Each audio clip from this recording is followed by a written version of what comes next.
about the opportunities and challenges that are there for startups in the sector. We have a very stellar panel with us. We have Mr. Rajesh, who is the Chief Quality and Sustainability Officer at Licious. We have Mr. Ravi Shirur, who is the co-founder and Chief Operating Officer at Stellapps. Mr. Danish Kakkad, who is the Director of Technology at Fresher. And we have with us our moderator, Dr. A.K. Singh, who is a Joint Director Academics at NDRI. Dr. Singh, may I please request you to come to the dais and start the proceedings for the day? Okay. So very good afternoon to all. I think if some of the participants, if they are not very familiar or not very comfortable in English, so we can use a bilingual. Okay, I will request the panelists also.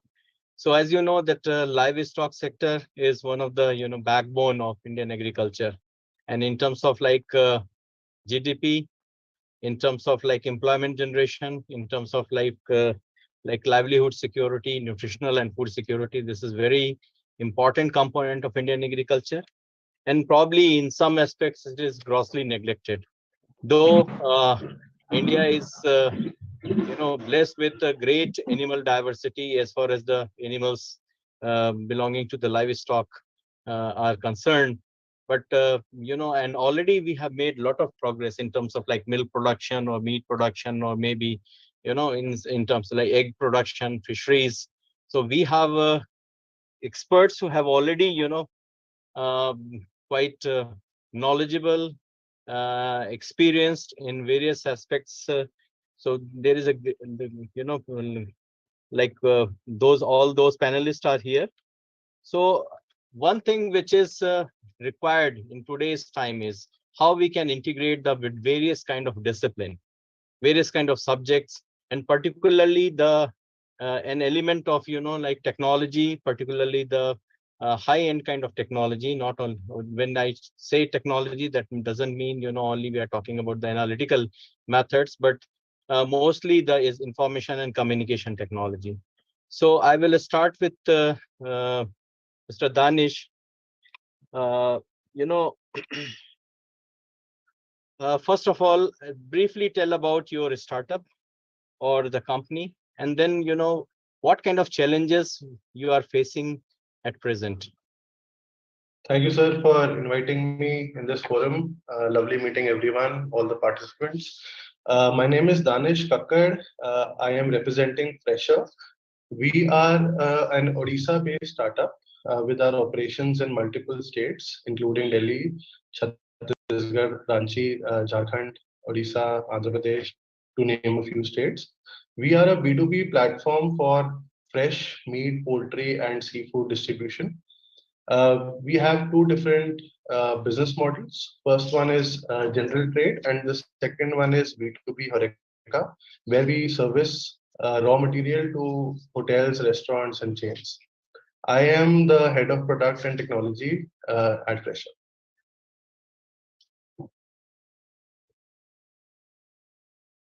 So exactly, okay, I thought you are muted. Okay.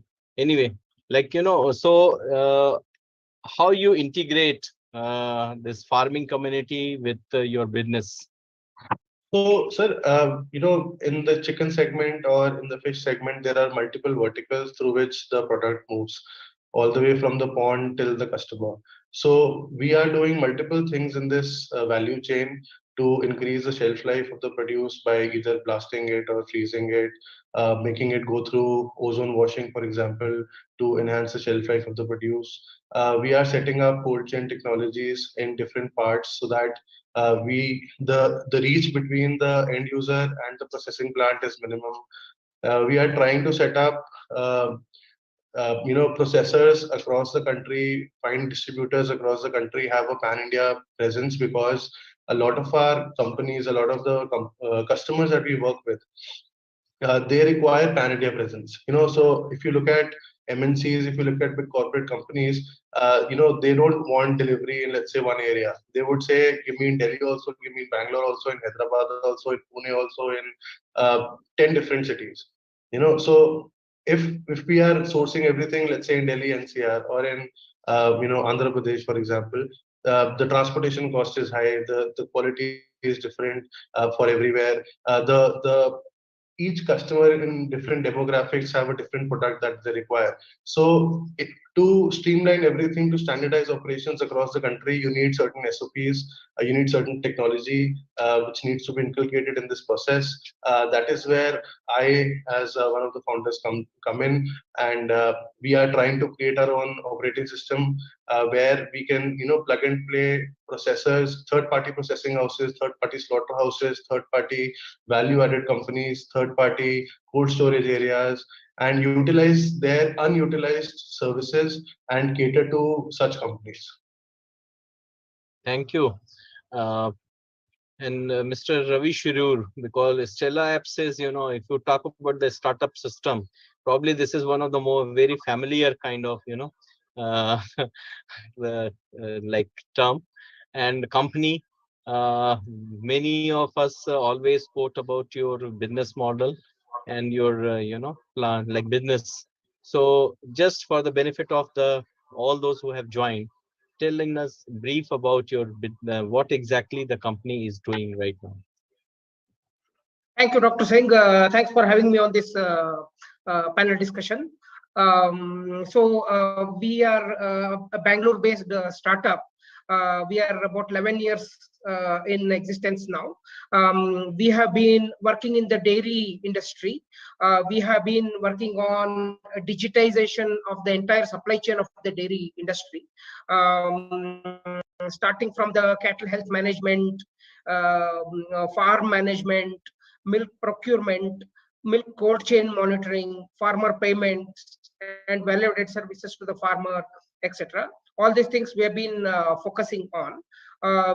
Dairy, India is a #1 producer of milk in the world, but from a farmer profitability perspective or from a quality perspective, we may not be #1 in the world throughout India. I mean, there are pockets where things are happening very well, maybe Gujarat, maybe in some parts of Karnataka, farmers are doing very well, but not all parts of India dairy farmers are doing, are very profitable. So as a company, we are trying to help farmers to increase their milk production, to increase their profitability, to get access to banking solutions, to get access to credit, etc. And we also provide them market linkage. We also help them in getting payments for their milk on a daily basis. Milk is a product that gets produced twice every day. So we help them in getting that market linkage on a daily basis. So we work in about 14 states in India. That's about 40,000 villages. And we have about more than 3 million farmers registered on our platform. And we digitize about 14 million liters of milk every day. So that is what we have been doing in Stella apps. We also use technologies like information technology, IoT, cloud-based solutions. We are trying to see, what all type of technologies can be used to finally deliver this value to the farmer and to the end customers also. Okay, yeah. And then when you integrate the farming community, can you tell in brief about the milk procurement and it's when up to, its transportation to the processing unit and subsequently to the consumer. So I think one of your approach is how you can minimize the number of stakeholders, first of all, and also the transit time so that you can deliver the good quality milk to the customer. Absolutely, absolutely. So one thing we try to make is that we try to make the milk procurement process as transparent as possible to the farmer. Farmer should be able to see how the milk procurement happens in front of his eye. Farmer should feel that he is getting he or she are getting the right price for the quality of milk they are producing. So we try to eliminate the agents who come in between. Let's say a dairy processor like, let's say, Namaste India, or Creamline, which is South India, or Heritage, which is in Andhra Pradesh. They want to procure milk from farmers. We enable them to directly get in touch with the farmers. They don't have to go through agents or sub-agents, etc. farmers can directly get the milk and pour, and we enable dairies to make payments directly to the farmer's account. They don't have to pay to somebody and then somebody else pays to somebody else. And finally, by the time it comes to money comes to farmer, it would have passed 2-3 hands. Rather than that, how do we enable direct farmer payment? Every farmer gets the payment to their account directly. So this enables the farmer to also build a relation with the dairy and cuts out the middlemen. And we also enable the dairy milk processor in turn to track how the milk is flowing. If the milk was collected at 7 o'clock in the morning, at what time it reached the chilling center, at what time the chilling started, at what time the tanker came, at what time the tanker lifted the milk, when the tanker lifted the milk, what is the quality of the milk, and when the tanker reached the plant, what was the time, how many stops the tanker made on the way. So milk's entire journey we are able to track and tell the dairy, so that they can track how the milk is flowing, make sure that there is no pilferage of milk, and the milk is traveling at a very optimal speed, and therefore the dairy and its customers have a traceability by which they can know, okay, if I'm buying a pouch of milk, which day this milk was processed, and the day it was processed, how many tankers came in there, and those tankers made how many stops, at what temperature they lifted the milk. All the details we are able to provide, thereby customers and dairy are also able to understand the path taken by the milk. So we are able to cut down the inefficiencies in the supply chain and increase the farmers' confidence. Before I move to the third panelist, and Licious Chicken is probably one of the well-known brand, especially in the NCR region.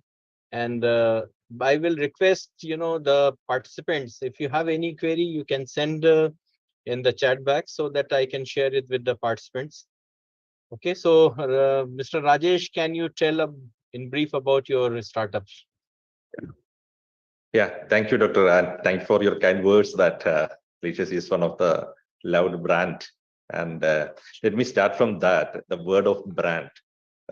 So Licious came into existence just because of that. If you look into any other agri commodity or any other products, in India also we do have that brand. If it is Amul in case of milk, or in case of Ashirvad in case of atta.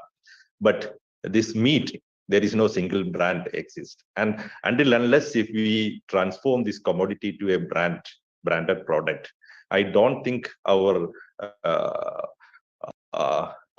destiny of doubling the farmers' income to many other sustainable development goals will not get achieved if we are not changing this commodity to a commodity, right? So I think someone is on me. Yeah. So Licious is in that journey of transforming this highly unorganized sector, which is the meat industry in India, is still around 90-92%. It remains very much unorganized, as we all knows. And as Doctor and the other panelists suggested, we are number one in many, like in number of livestock or number of egg production or number of seafood or shrimp farming, etc., etc. But when it comes to the quality, obviously the quantity point of view, we are number one in many areas. But are we number one in the quality perspectives? Are we number one in the sustainability perspectives? It is not. So until unless there is an intellectual effort from industry to institutes to government organizations, we can have this in place. So Licious is existing now, I think 7 years we have completed. We are based at Bangalore, and we do cater 3 categories of meat, mainly the poultry, wherein broiler chicken, and red meat, wherein goat and lamb, and all sorts of seafood and freshwater fishes we are catering. Today we are present in almost 17 cities. We do have processing plant in Bangalore, Hyderabad, Gurgaon, and in Mumbai, Taloja. So all tier 1 and tier 2 cities, our footprint is there in today's field. And recently, as most of you might be knowing, we turned into the first D2C brand, which turned into a unicorn. So that is the of yes.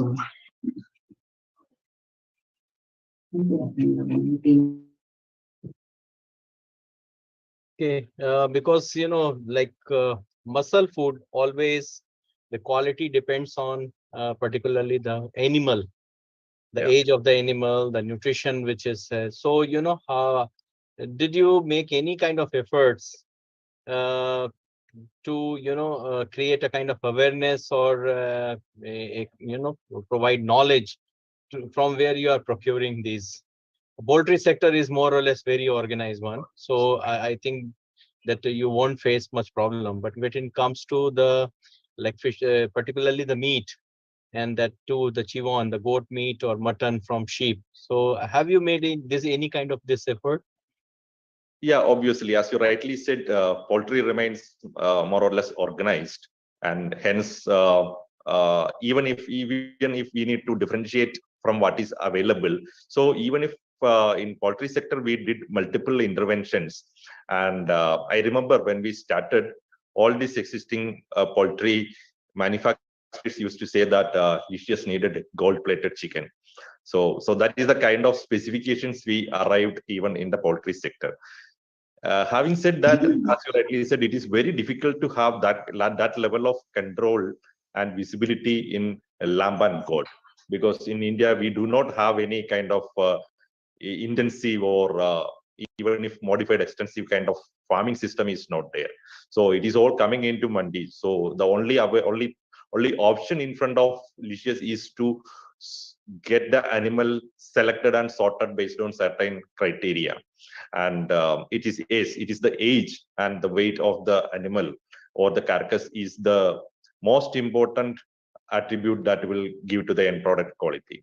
So what we do is like that we do have engagement with our own vendors, and wherein we will start from the animal selection. So selecting the animals only with less than 1 year of age, and so weight range, and with the other body conformation quality attributes. So there are a lot of training and awareness sessions that we are conducting.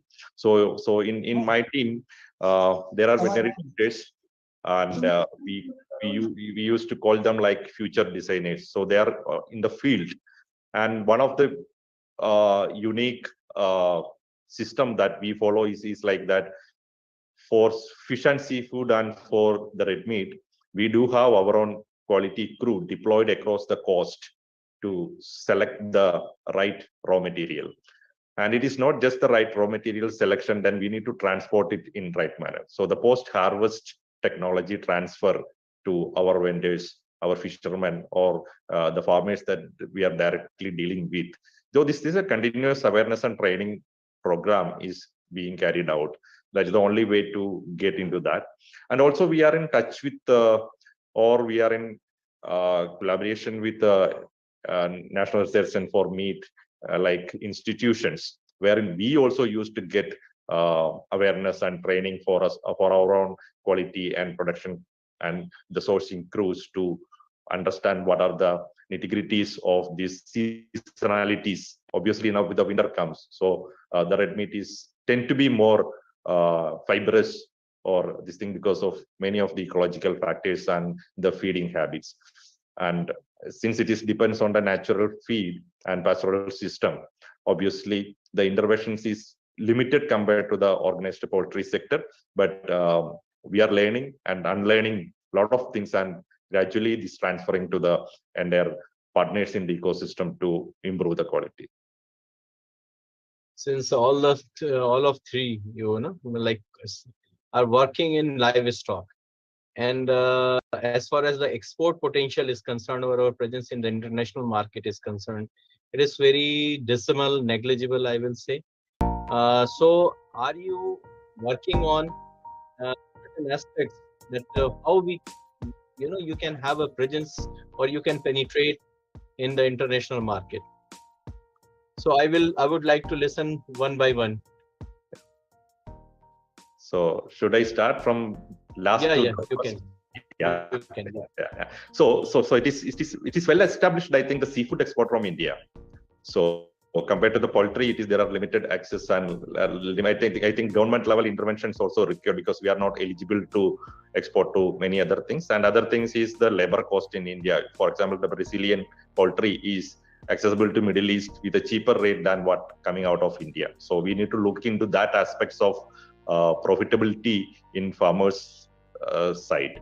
The second thing is red meat. I think it is not eligible for the European or FDA standards as of now. But then we need to reach into that level to explore, apart from the Southeast Asian countries or Middle East. I think the industry and government should work together for getting qualified for meat export to other parts of the world. Obviously, Licious will be in that journey along with other industry partners and government.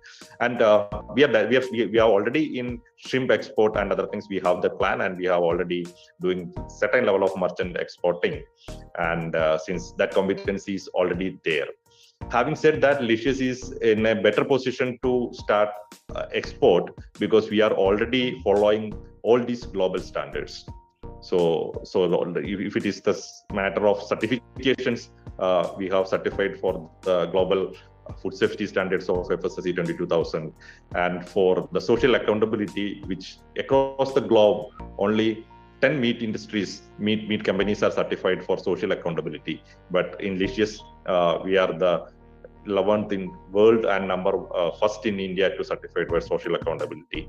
And as you are aware, it is not just the quality and pricing nowadays. The sustainability and ESG considerations are also in the most important criteria. So we are into that journey as well. We are certified for environmental management system, which is 14,000, and occupational health and safety OHS. So the qualification criteria, Licious is already set all these things in our daily culture or in our routine practices. So we meet the global standards, but only thing is for red meat kind of things, we need to have that qualification for exploring the developed market with joint effort of industry and government. Thank you for your very elaborative answer.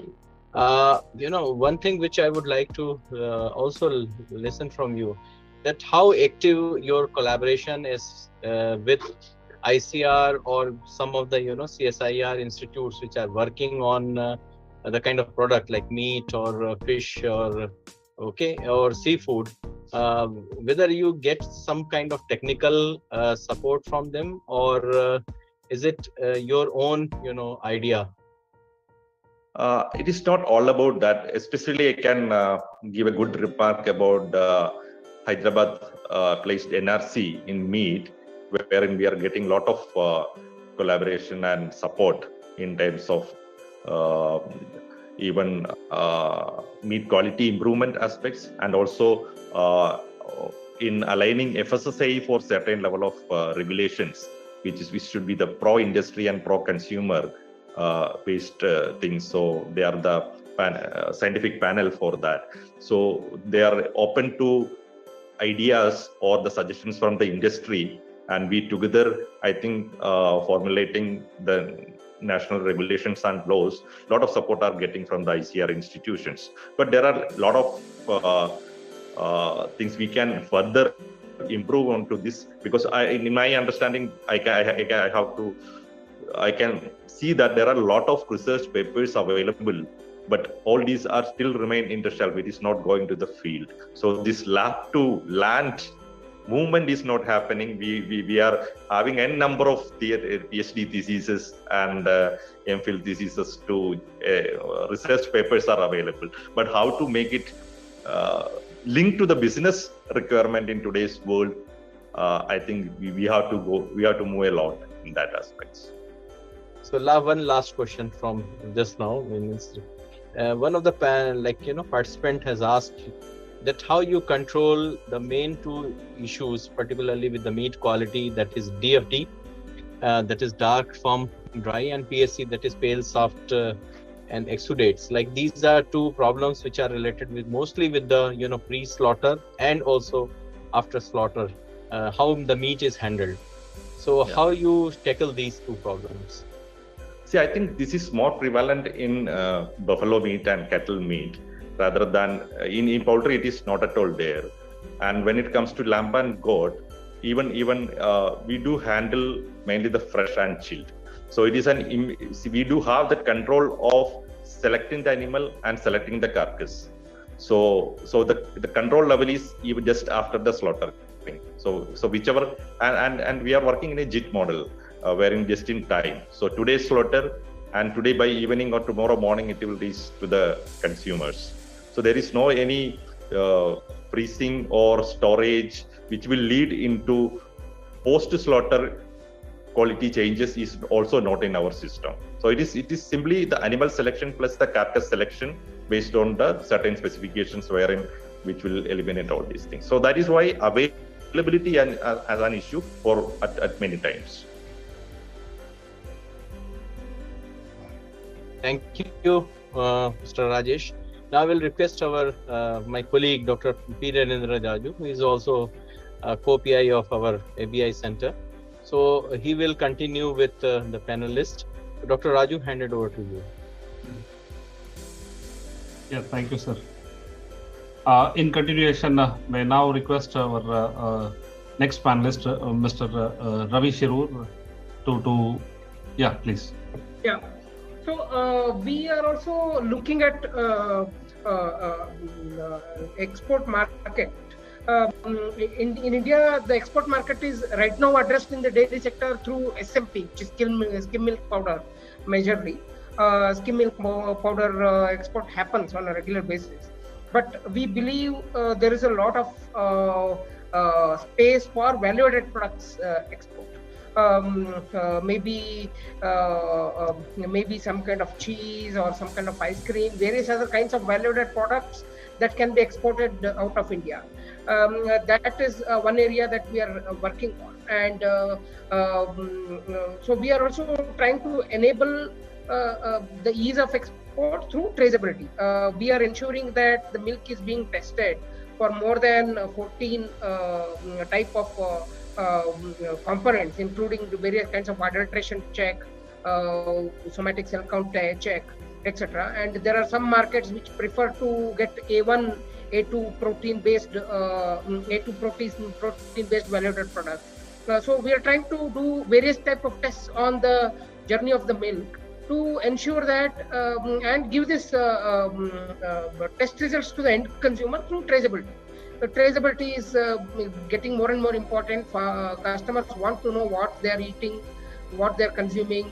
Is it coming through sustainable means? What kind of tests are happening? How, what is the freshness level of the product, etc.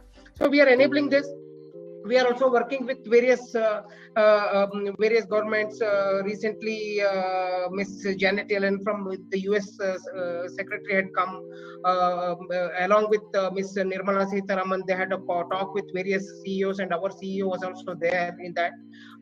So we are also trying to see, as a part of that, as a part of the food security initiative, how do we ensure that we are able to address some of these advanced markets in terms of value-added products from the dairy industry. So we are working on this. We are also giving information to the farmers as to what are the protocols they need to follow in terms of clean milk production, clean milk transportation, etc., to ensure that their milk is ready for export market. So we are working on various fronts to address that, Dr. Narendra. Yeah, thank you, Mr. Ravi. Mr. Danish, please. Yeah, so Fresher, like I said earlier, being a B2B player in the poultry and fish industry, we do provide our stock to a few clients of ours which are in the export industry. They are exporters in the Middle East and beyond, where our material is going through them. Unfortunately, we are yet to get an export license, especially in poultry. You need a slaughter license to start exporting. We are in the midst of acquiring that. Maybe by end of the year, next year, we'll be able to acquire a slaughter license, and furthermore, we'll be able to start doing it. In the meantime, we are working with people who have a license to export in providing them with the last mile logistics. Apart from that, we are, like I said earlier, we're looking to aggregate, smaller level of processing plants and smaller level of slaughterhouses, which are not able to provide adequate services to the level that this industry requires. Because I believe, export industry is something which is uncharted on India's behalf right now, because there are not many huge companies out of India which are in the fish industry and in the B2B poultry industry. Maybe Venky's and Sugna are, a couple of them that come to my mind. So we want to bridge that gap very nicely through the use of technology, where we can not just outsource a lot of our processes, but augment it and standardize it in such a way that we can use India collectively and become the export hub in the near future. Okay, thank you. There is a specific question from one of our participants who says that with more and more people turning towards vegan and huge competition of the plant-based milks, although they should not be called as milks. So how do you think that these kind of vegan propaganda need to be addressed in the current scenario? Maybe I can start with Mr. Rajesh. Is there anything that you feel that there is some danger toward this particular?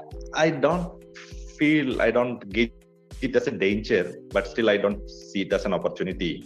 See, if it comes to this plant-based meat or plant-based milk or the vegan concept, the scenario is different in India compared to the global scenario. In global scenario, this came into existence for a sustainability aspect, wherein around 29% of GHG emission in global scenario is from the meat industry. But when it comes to in India, we do not, and out of this 29% of contribution, 60% is by the beef industry. In India, by default, beef is banned, or beef is not as is grown as an industry, or it is not the main meat category which we used to consume. And even in Licious, we are not catering beef. It is not in our product range. And if you look into the poultry, the next segment, which is 50% of the consumption, the GHG emission is equal to that of any other agricultural product. So the sustainability concern, wherein the entire world is moving to this vegan, is not relevant in India, first of all. And at the same time, the protein consumption in India is far below that of WHO recommendation. We are a protein deficient or malnutrition country.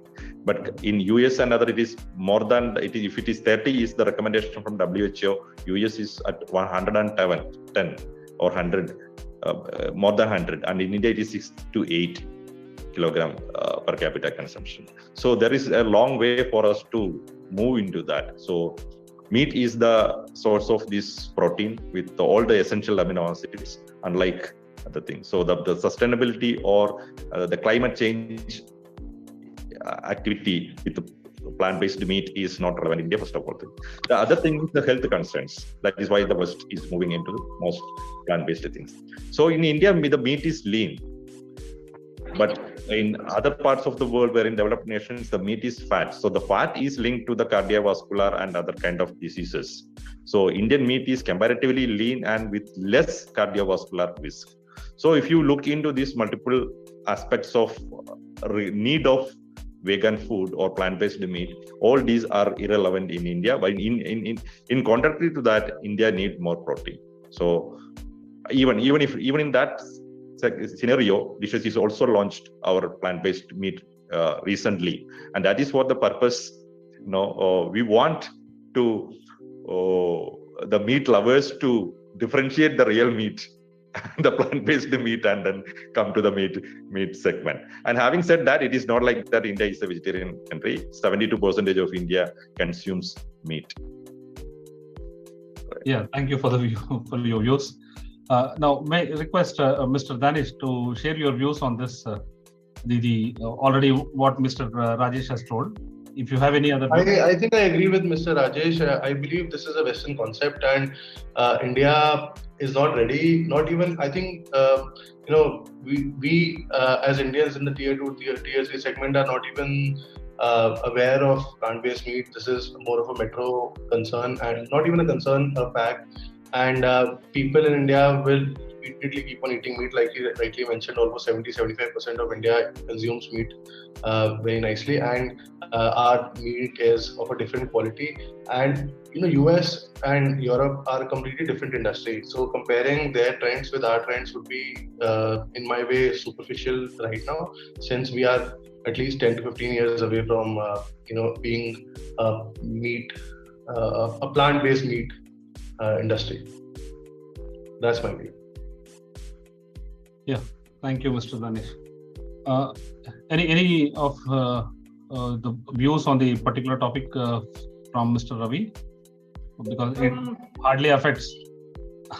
Yeah, so I completely agree that we are a protein deficient country, and I don't think, I mean, vegan as a philosophy, it's a good philosophy, but I don't know how many Indians are yet to embrace it, and is it going to affect our existing market? I'm not so sure, but I think we should try.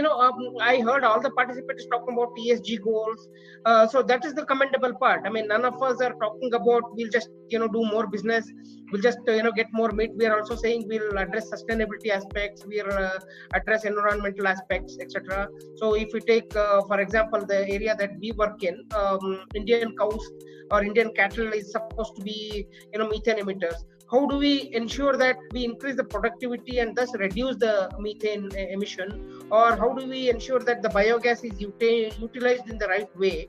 And how do we utilize solar more in our supply chain? How do we burn less diesel? So these are some of the things that we are trying to address. So I think this is where the startups focus is more useful than trying to address vegan requirements at the moment. I feel that may not be so relevant. That's my view. Yeah, thank you, Mr. Ravi. There is another question from one of our participants who is asking about the antimicrobial resistance and its magnification in meat consumption. So do you think that there is any relation, or it's going to affect our business? Maybe Mr. Rajesh. Yeah. Obviously, this is a real concern. This is the real concern, and even if see everybody now when we started this consumer products things, people never looked into beyond the expiry date or the price factor or the brand name. And in today's world, no, even after post-COVID, the concern on health and safe food is an emerging trend, not only in metros but in tier 2 cities as well, or even in the youngsters. They are very much cautious about choosing their diet. So antibiotic and hormones are a bigger concern, especially in poultry. And there are a lot of myths, even in the era of social media, still this plastic egg is there in the social media, even if it is not exist in the real world. And many beliefs, a lot of these things are there. And antibiotics is a reality in Indian scenario, wherein the irrational usage of pesticides, antibiotics, growth hormones, etc. are there, mainly in unorganized or non-contractual farming sector. But all this can be controlled to a very big extent if you have a program and systems in place, and it just follows certain policies and procedures to ensure that our supplies are devoid of any kind of antimicrobial load, antibiotics residues. So through systems, trainings, and appropriate procedures, we can certainly control it. And the protocol that we follow is that there shouldn't be any antibiotic usage only, or if there is, it should be only with the therapeutic. And we should follow the withdrawal period before the harvest, even if it's the case of aquaculture or if it is in the case of poultry. And through vaccines and the proper feed management, and obviously moving towards the EC farms, environment controlled farms, we can avoid the usage of antibiotics. It is very, it is, I don't think it's a honest answer if someone will say the humans will going to live without plastic and antibiotics. It is not possible. So that is not a practical solution. So banning the plastic or avoiding the antibiotics is not a practical solution, and we have to live with this. But we need to minimize the risk associated with that, and in our process and procedures, we have that systems in place to avoid the risk with antibiotics. Yeah, thank you, Mr. Rajesh. There is a general question. One of our participants is asking about, are you availing about a 3% subvention while setting up the capex in poultry and dairy processing? So, have you availed that particular scheme? One of our participants, Mr. Prasad, was asking about it. Licious is not availing any such things as of today. We are not availing in any of these kind of subsidies because it may be available, but kind of our kind of scale and our focus is quite different. And since we are a funded company, I think I'm not undermining the requirement of that, but at this point of time, our priorities are different and approaches are different. That's why we are not available. Okay, maybe Mr. Danish. Have you been availing that? Unfortunately, no. We've also not been availing any of these. Oh, okay. Thank you. Now, one of our participants is asking about what is about the smart move. So, are any of the panelists aware? Yeah, please, Mr. Ravi. Yeah, Smart Move is one of Stellap's brand. So that is our technology suite for the farmers. And cattle management. Stellap Smart Move is our product line. We provide, there is an app called as Move On for the farmers to download, to manage their farms, to register their cattle, to get assistance about their cattle if they have doubts that they want to ask. It may not be very easy to get a veterinarian to come visit their farm on a daily basis. So if they have doubts to ask, or if they have queries, if they if they want to know about ethno-veterinarian type of clarifications, or one of the participants is also asking about lumpy skin disease. If somebody's farm is near an area where there is already a lumpy skin disease threat, what prevention they can take, various questions they want to ask, or various things that they need to be reminded, they can do that. So Move On application is one of the part of the Smart Move application suite. There are also animal variables that we have come up with, which helps medium-sized farmers to track their cattle heat cycle, to know when to do the artificial insemination or the right time to do, or is there any lameness in their cattle, or too much heat stress of the cattle, etc. To track those things. Move On and ActiTrack and various other apps for the small farmers also. For small farmers who are about 2 to 3 cows, which is the regular Indian farmer, there's an app called as Smart Farms, and we also do payment to the farmers using MovePay. All this together form the Smart Move as our digital dairy solution for the dairy farmers of India. That's Smart Move. Yeah, thank you, Mr. Ravi. Now, meanwhile, let me tell you about the opportunities that are available in the area of dairy sector for our participants by the time they pose some more questions. So, the entire dairy industry, there are a large number of opportunities. So, to begin with, the availability of good germplasm is the biggest problem currently. So, there are good models like people in Punjab and Haryana. They are not dependent on selling the milk, but the business models are rearing the animals and supplying it to the people who are in need of good breeds, maybe for the good production of milk in different areas. So that is one particular area where people can think of. The second important aspect is supplying of good quality semen. So, many of us are aware that there is a company organization in Maharashtra, BIEF. So they are supplying good quality cement to the farmers. They are supplying, one of their business models is about this. So if any entrepreneur or startup is willing to intervene here and then supply good quality cement, probably that can again be a remunerative model for them. And another opportunity is the entire government machinery is now looking for the sexing of the cement. Worldwide, there are only few instruments where the instruments are being used for the analyzing of the cement and then sexing it.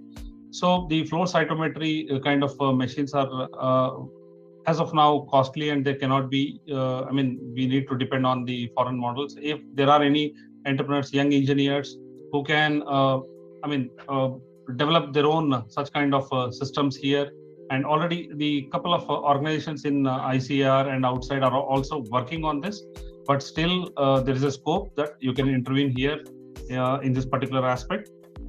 And other one is the embryo transfer technology, the ETT1.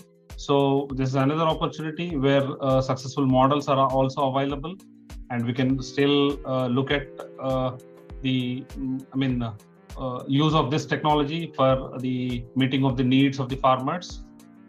And the government machinery, which is already looking at the embryo transfer technology, is insufficient. So if someone is coming out with good business model, maybe it could attract the funding from the banks and other schemes they may provide. So that is what one of the view of NDRI on this particular topic. Now, the nutrition of dairy cattle and dairy animals is another aspect where good quality nutrition is not available. So limited number of companies are there. There is one very good model in Punjab who are supplying the silage for the animals. So that is one. And if someone is interested in promoting the area specific mineral mixtures or other kind of nutrients for the dairy cattle and dairy animals, probably they can bring some dent in a particular nutritional dairy cattle nutrition area. Now, milk procurement and the supply chain related aspects and the traceability, where Mr. Ravi has already shared his experiences and their company's portfolio.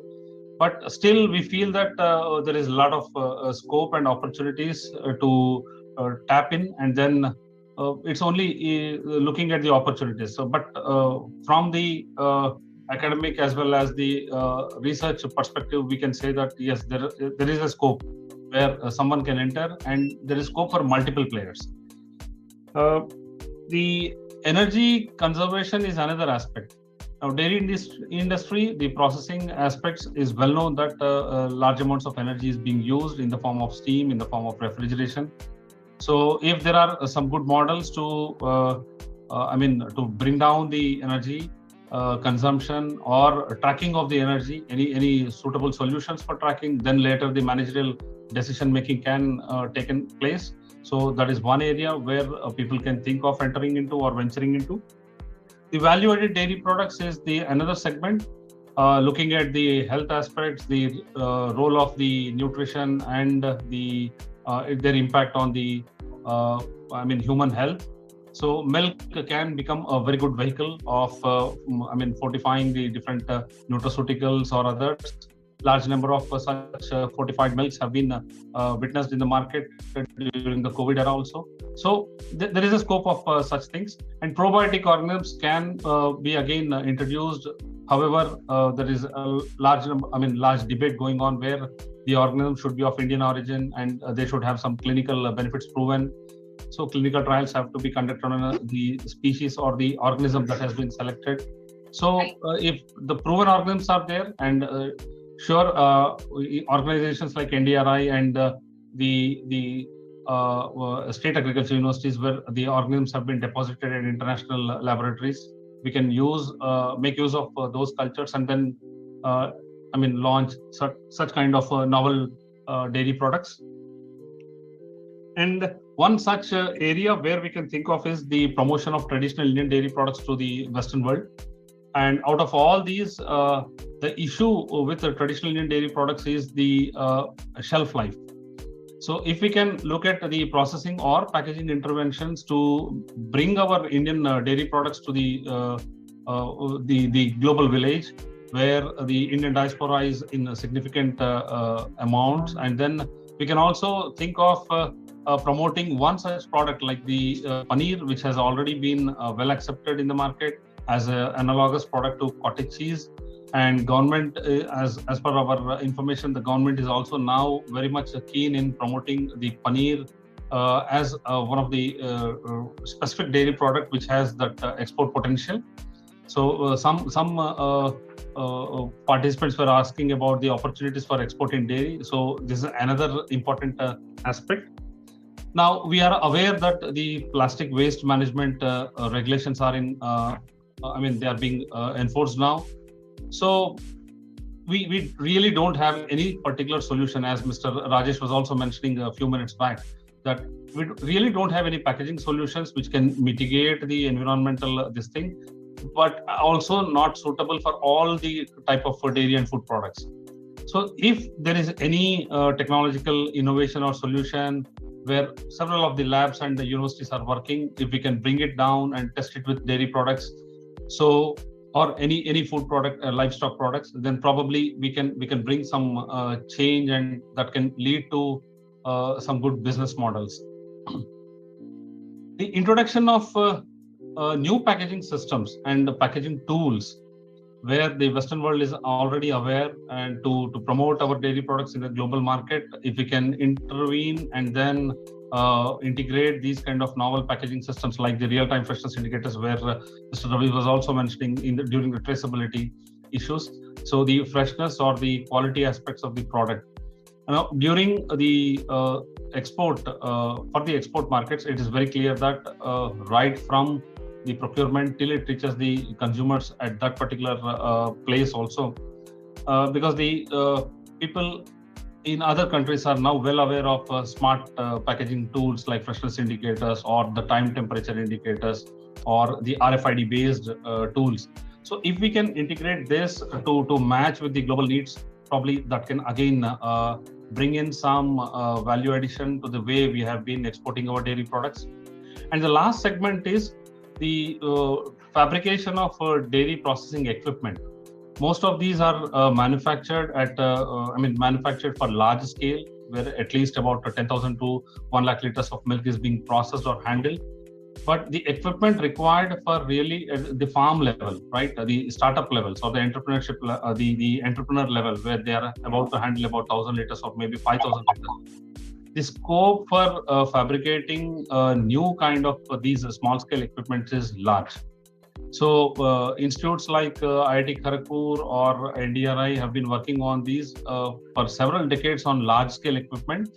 But for the last few years, even NDRI is in the limelight of creating or fabricating equipment for those people who can just begin their operations at the farm itself. So our regional station at Bangalore, at headquarters at Karnal, we have been working on these models.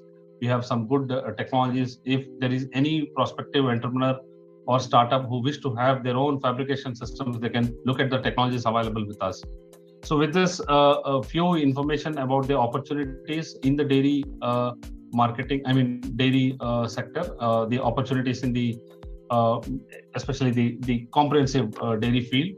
I feel if any of the entrepreneurs are interested, they can really look into these aspects.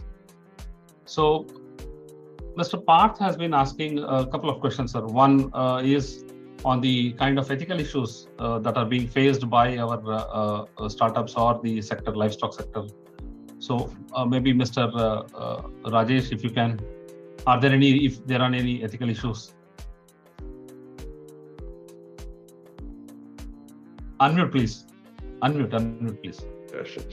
So sorry. So I'm not clear about what is in his mind when he's speaking about ethical issues. I think it may be because of in India how to, the religious aspects of meat. I don't know whether he's referring to that. So barring the too sensitive product like pork and beef in our product portfolio, I think we are protecting ourselves from not entering into that kind of controversy specific to India. And more than that, why we are not doing the beef is what I have mentioned is the sustainability aspects. So the ESG considerations and SDG considerations are an integral part of our value system. So that's why we are not entering into that. And I think if that he was mentioning into that, is far away from that kind of any kind of controversies. Yeah, thank you. Mr. Hirendra Singh was asking about the opportunities for cow A2 milk and the market opportunities. Hirendra ji, let me tell you one thing. From the scientific perspective, there is no major difference between A1 and A2 milks. So looking at that, if we start promoting A2, then majority of our milk comes from the crossbred animals. So although they may have both A1, A2 kind of alleles, so it is not in the interest of our nation.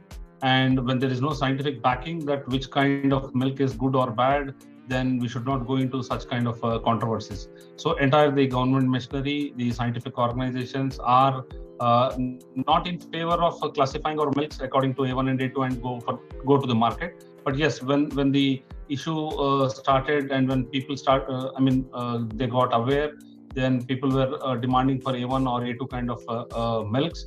We do have technologies where NDRI has developed the technologies where the A1 kind of milk or A2 can be detected, but in the interest of dairy industry, it is not really recommended. So the milk, if you want to brand it in either way, you can go ahead. There is no ban from the regulation perspective, but as we feel that it is not in the interest of our business.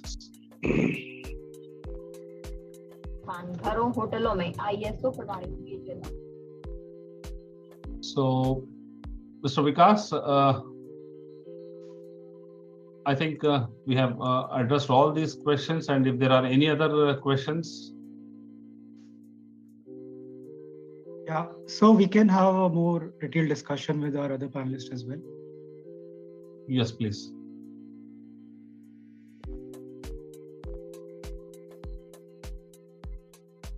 Mr. Rohan is asking about the hydroponic feeder machine.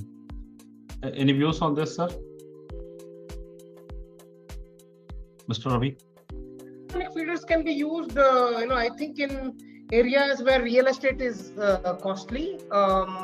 Let's say if somebody has a farm in and around Bangalore, it's difficult to get land, or you don't want to depend on somebody else to supply you feed.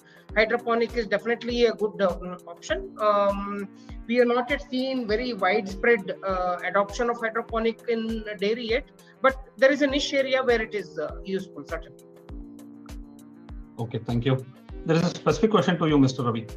What is the scope of IoT in improving the efficiency of the startup models? Of the startup models? That's what the question is. Efficiency of your startup model. Okay. So we are leveraging IoT to get the information directly from the source of the data, whether it is the cattle's health, whether it is milk quality, whether it is temperature of milk, etc. IoT, we are a technology company, so it is very difficult to explain as to how we ended up in dairy industry. I am a telecom engineer. All my co-founders are telecom engineers.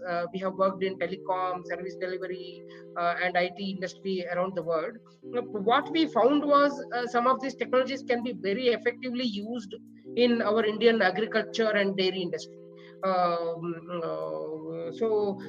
In fact, when technologies like IoT come out, or 5G, which is being rolled out, the first question that come out is, what is the business plan? What is the business case for it? Why do we need 5G when 4G is already giving good speed? People are using it. What is the use of 5G? What are the use cases of IoT? Many of these things get questioned.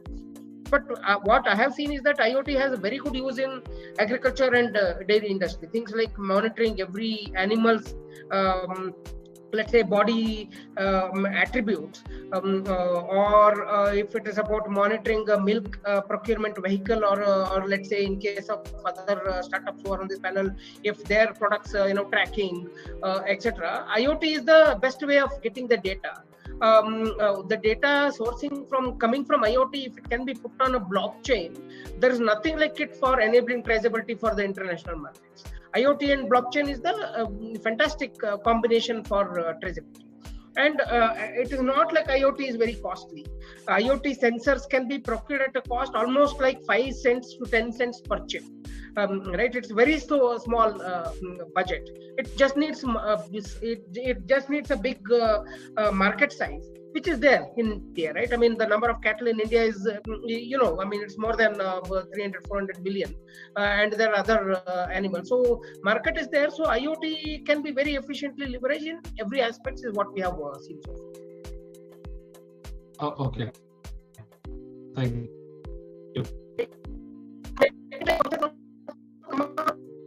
Can farmers afford IoT? Can farmers pay for technology? All these questions come.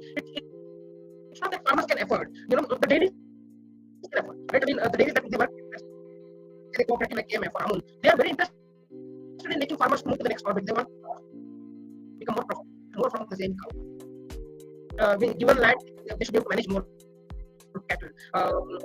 They want to ensure that their milk quality so that they can produce products that can get, etc. So they pay for IoT, and that also gets paid on a per liter basis. Dairy industry, as many of you may already know, everything works on a per liter basis. How many paid per liter can be afforded? Can technology be afforded? So we have seen that the entire IoT and other technology suite that we have developed can be managed within 1 rupee, 1 rupee 50 paisa per liter. It's a cost that can easily be absorbed. The milk can find the right market. So, what kind of educational background do you people can, venture into Agri-Allied kind of startups or business? You have already shared your experience of coming from a background. Still, for the benefit of the prospective startups or prospective. So I think every startup, so every startup is a technology startup. If you're trying to use technology becomes required. If I have a hammer in our hand, look, hammer is for every problem that I look like a solution for a problem. Not necessary that one has to be from a technology background. I was in one of the events where there was a farmer from Gujarat who, from Rajasthan. He now was CEO and he exports milk to 15 countries.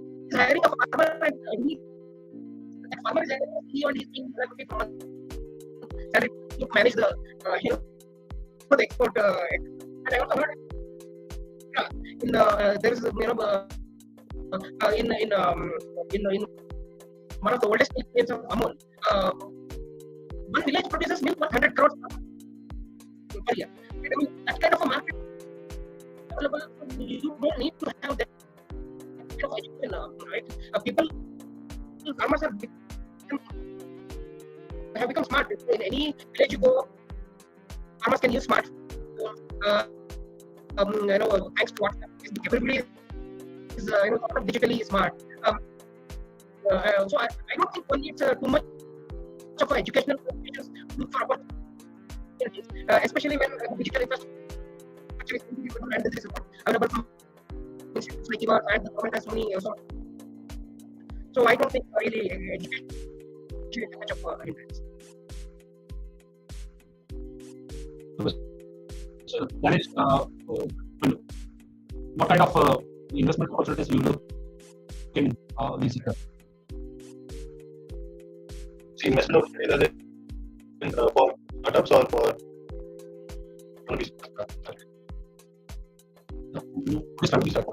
So, see, our company is actively seeking for people who want to be entrepreneurs and are looking to. So we are looking for people who want to set up distributorship which across the country who have some amount of domain specific in terms of knowledge of certain credentials within the community, in terms of the media industry. So people who are wanting to work in the segment but are void of investments can definitely reach. We can help them either source investments or set up their own funds or set up their own distribution setup. That is something that we are actively seeking to do. That also all the participants who are willing to or want to be a part of the journey with us. Thank you. We have one more question. Again, going back to the hydroponics one. So already Mr. Ravi has made it clear that the hydroponics in the livestock sector we need to see there are more kind of examples. But still, what kind of areas where you find that kind of which can be part of our startup system? The opportunities for such kind of thing in livestock.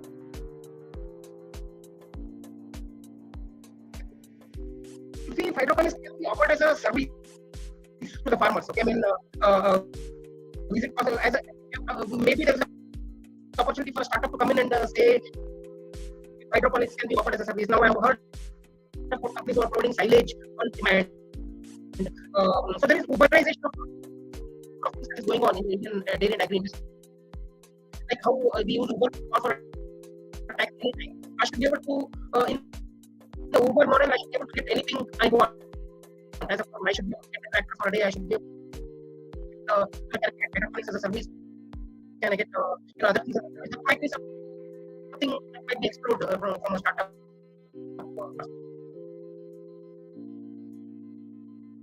Mr. Rajesh, your view?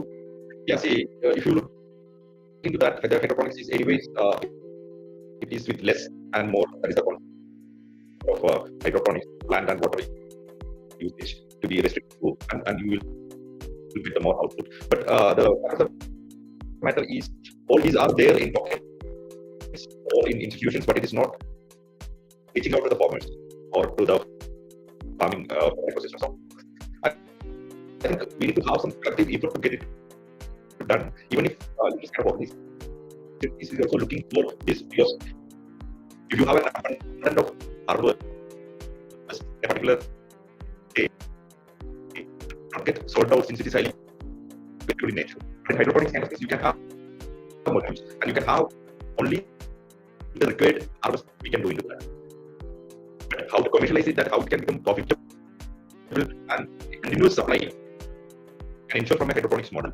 So all these things, I think, who are supporting this hydroponics and other innovations should look into that. At the end of the day, it should benefit to the consumer and it should benefit to the processor and it should benefit the farmer. So the collective approach should be there, and this is the future.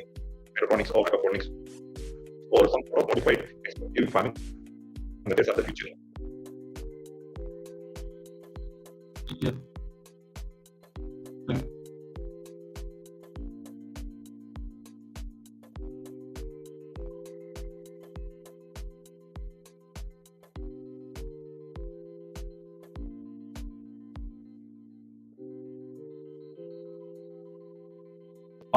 The regulations are trying to look for alternatives to mitigate the waste aspects of plastic waste and its impact on the environment.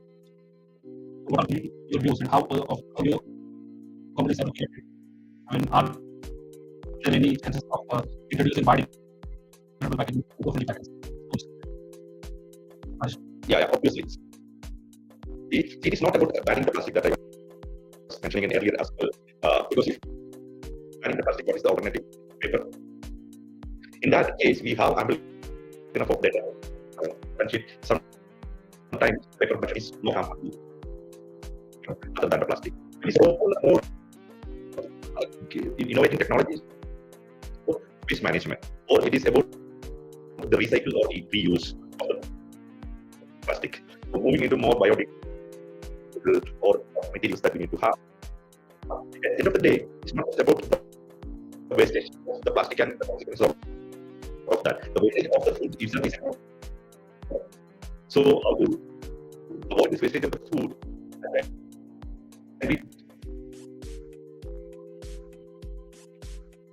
we can do that with our packaging only. So the packaging material should have a barrier property to shelf life.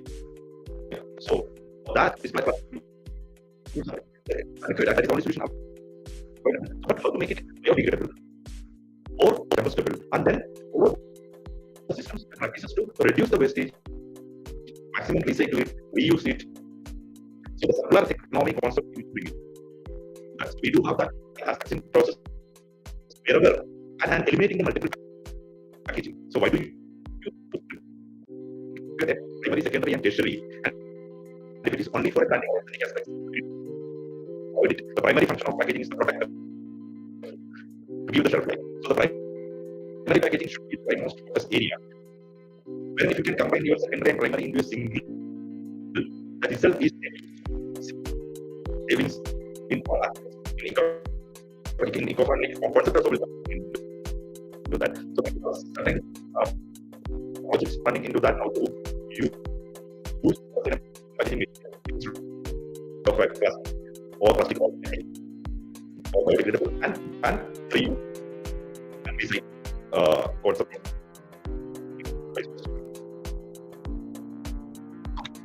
Mr. What about because of this particular combining? So using usable recycle material along with so we are also using technology for managing our production, increase the shelf life of the quantity, and since we are doing it in bulk, it is also beneficial for us and the customer that beyond that, we are not doing much packaging because we are doing one very question you also mentioned about the use of blockchain technology in traceability, right? So for the upcoming startup, what kind of solutions you can provide from startups? Or the other way, if someone is interested, maybe they be as in there's a scope of such kind of reward technology, not be a competition for you. Still, what kind of things you foresee in the area of the application of blockchain technology, and how a startup can using this technology? Any startup wants to use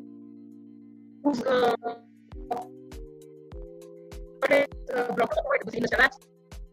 There is a technology business provides technology to other dairy companies and dairy startups as well. So we'll be happy to provide our technology solutions to other companies. In fact, in class, I handle the technology business. They're my co-founders who handle the tech business and the nutrition business and the marketing tech business. I handle the tech business. And in fact, we sell our technology to our so-called maybe competitors or maybe other startups to support. So that's whatever product portfolio we can give it to other startups. Secondly, there are other players in the market who are focusing purely on blockchain-based traceability, etc. So those also can be, as I understand, Department of Animal Husbandry is trying to come up with specifications on how to use blockchain traceability. I saw a recent expression of interest to standardize the data we can use it. And everybody tries to come up with their own definition of what the blockchain should look like, online, and the data be format, etc. will become challenge. The department is trying to standardize some of them. So it will be making things easier for startups. Thank you. To answer the query of Ms. Let me tell you, at India, we are not offering any of these blockchain related our sister organization, Institute of Statistics at Delhi, is offering agri-based blockchain and application in agriculture and rights. From that, the Indian Institute of Technology, Kanpur, Indian Institute of Technology, Madras have certification process related to these technology. The domain expertise anyway, the applications may be best from the ICR systems itself. Now, one very question to Mr. Rajesh, one of the participants is asking about the use of Bollywood arts and Bollywood in promoting our products. So, what kind of impact do you think that, you might have foreseen? What is your success in introducing them as your ambassadors? In India, we know that there are talents of Bollywood and there is no to get into the consumer minds and their appreciation. Obviously, we cannot keep ourselves away from these kind of marketing activities, and obviously the same level of impact is also good. And end of the day, we all know that it's not just about the advertisement. Your product or service should be about your brand, and the success is coming out of how we are catering this product and service in a manner.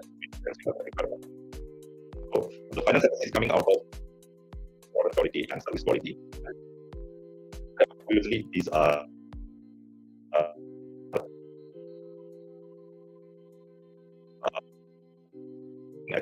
retention will come from service quality, but obviously we need to do the remaining much. Thank you so much. One query from one of our participants: are there any real challenges in introducing the startups in Bihar state? They wanted to know. So, do you really see any challenges in startups from Bihar or for Bihar? We work in Bihar quite actively. We work in all key districts of Bihar. Quite a lot in Muzaffarpur, Samastipur, various districts. We work with Comfort, which is Islamic Union. We work with ITC. ITC is a big plant in India. So we have quite a few customers in Bihar, and we see that Bihar government is going to encourage other startups.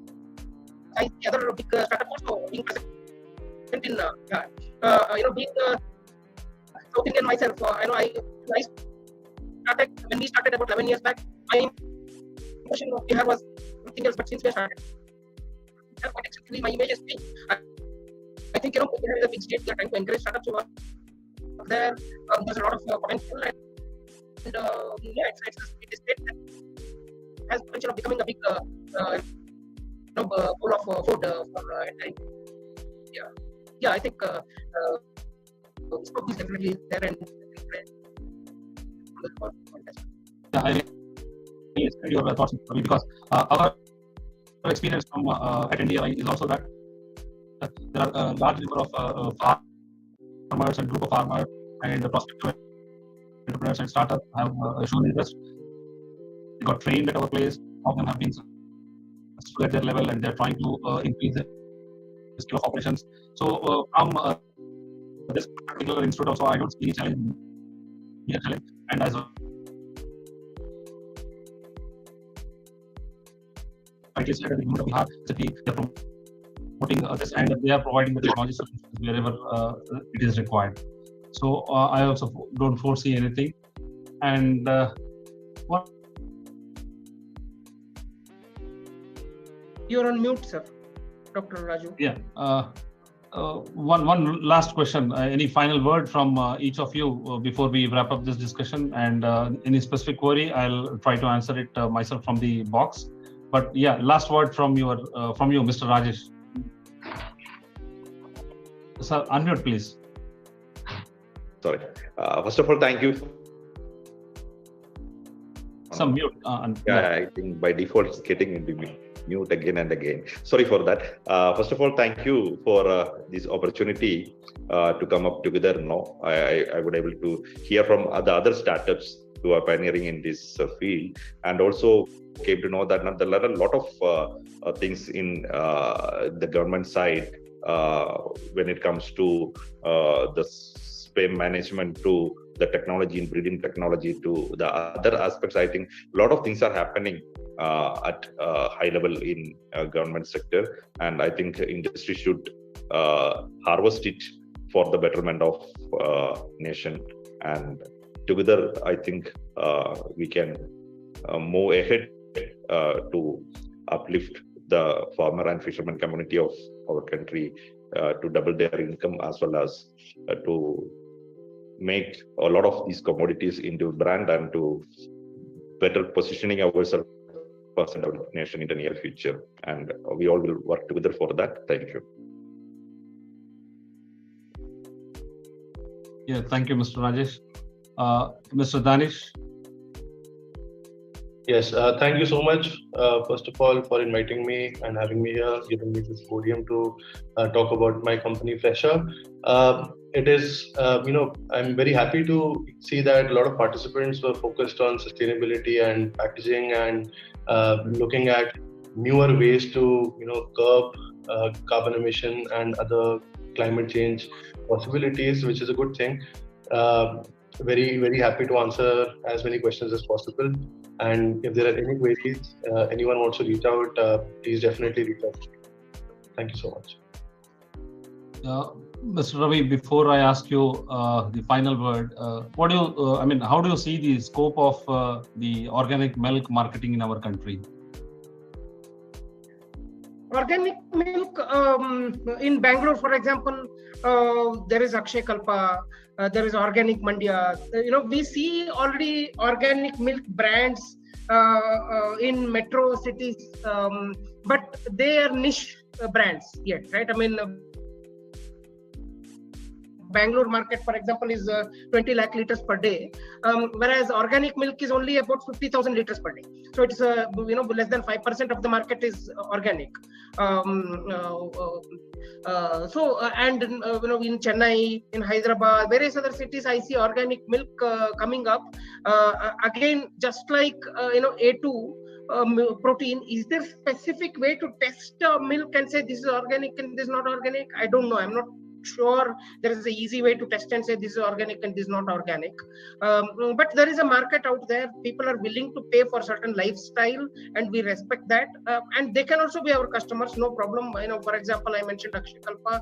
They're our customers. They're one of our first initial customers, and they have been our customers for last 11 years. We have been supporting them. Every cow of theirs is digitally enlisted on our platform. They leverage that very much, no problem at all. I think the market is so big that different types of products will further open up the market, and there is opportunities. So I don't see any challenge in that sense.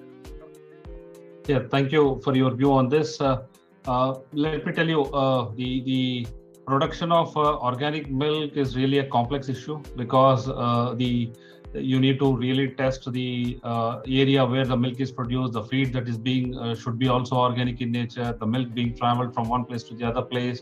So it's really a complex one. The brands, what Mr. Ravi just mentioned, we really need to look at whether they have really got the certification of organically produced milk or not. So they may be the company will be in a good position to answer that. But as of now, one simple answer is that it's really not difficult, but it's a complex process of certifying milk to be as an organic one. So before we really wrap up this wonderful discussion on the challenges and the possibilities in agri-entrepreneurship, especially focused on the livestock, I thank all the gentlemen, Mr. Ravi from Licious, Mr.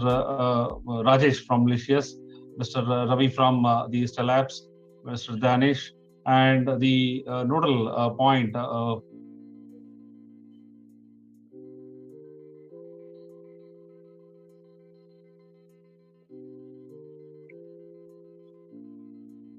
think some technical error at Dr. Narendra's end. Yeah, so continuing where he left, I would really like to thank all of you for taking the time out today and having such a vibrant and interesting discussion. We did take quite a few questions. We did gain a fair bit of information as well. And we got perspective from meat industry, from the dairy industry, of course, and the other allied sub-verticals as well. So with that, I would like to bring today's session to a close and thank all of my participants and my panelists for showing up today. Vikas, Thank can you so I have much. your email ID, please? I would like to connect with you. Can I have your email ID? Absolutely. I would put my email ID in the chat box, so you all can take a look at it and email me for anything relevant. So yeah, thank you so much. We have the last session of the series tomorrow on evolving agri-fintech landscape in the country, and so do show up for that. We have Mr. Hemendra Mathur, we have one of the senior leaders from Samunati, and equally star-studded panelists tomorrow. So thank you so much for being here today. And with that, I wish you all a very good evening. Thank you. Thank you. Thank you.